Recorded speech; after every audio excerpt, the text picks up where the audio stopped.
now I'm back over at my computer. I've done everything I needed to on my NC controller, and I'm ready to send it back to my PC for me to save on my USB.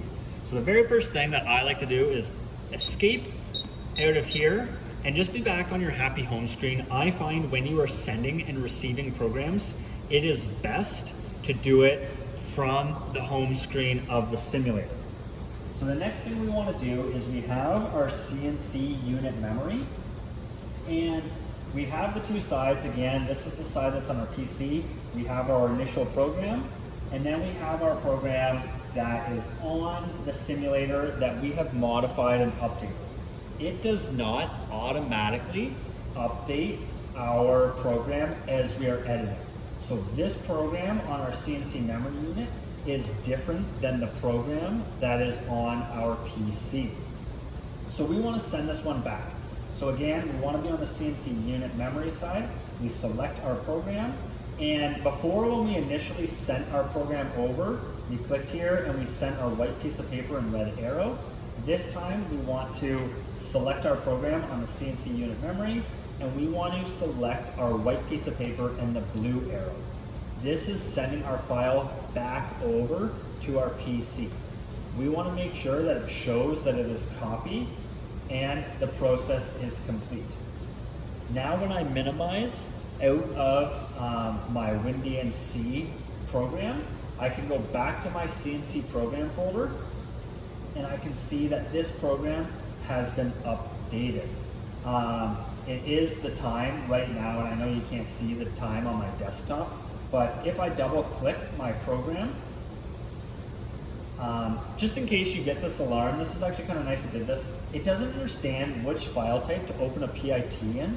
If we go to more apps, we want to open this on just with Notepad. So here's our file.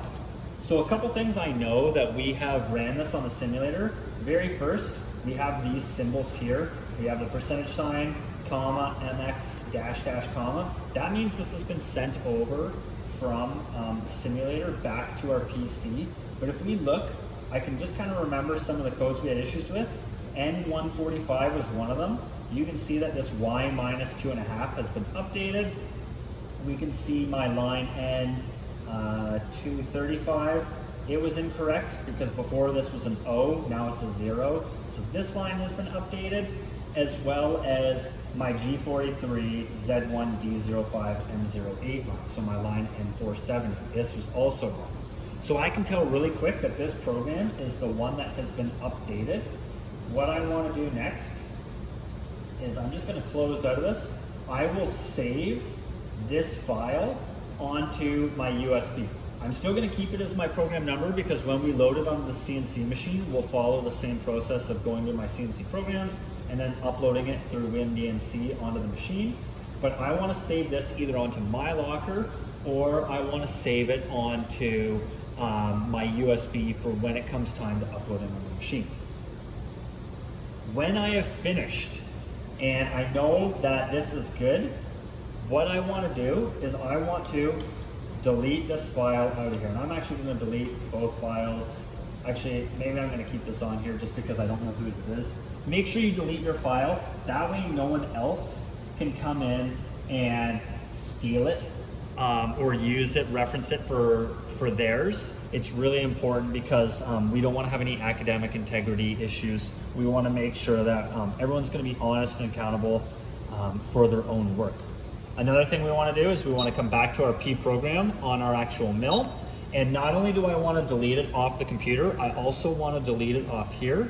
So I'm just going to cursor back over to my program. I'm going to hit clear and then enter. And it will delete it off my simulator as well.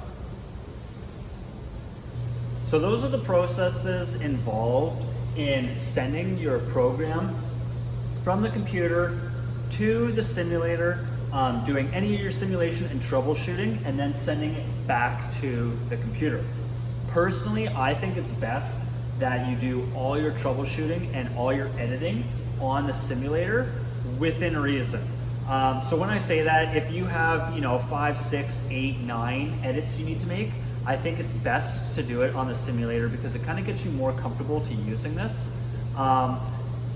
If you have like major edits where you've written your entire program and all your locations are negative and they should be positive, I would use the computer to make those type of edits. So anything that's major and there's a lot, I would use the computer.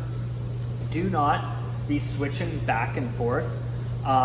If you find an error on the simulator, don't change it on the simulator and on your program on the computer. And the reason I ask you or just kind of say this is because sometimes we forget or we have fat fingers, and if we make changes to the program over here, we're not actually verifying that it is correct. We want to make sure that whatever the program we have simulated and your professor has told you on the simulator, yes, this is good, is the program we are actually running over on the actual CNC machines. I'm telling you this because I have 100% had students, do this, and we've crashed tools and we've broken things, and it's really an unnecessary error that we didn't need to have. So I just feel that it is the best practice and the safest to do all your editing over on the simulator. So that's it for this video. I hope you've enjoyed it. If you have any questions or concerns, please feel free to email me again at m_lockwood@fanshawonline.ca. Make sure you're coming back through this video, taking notes, so when you come to the lab, you are fully prepared to start editing and troubleshooting your programs. All right, take care.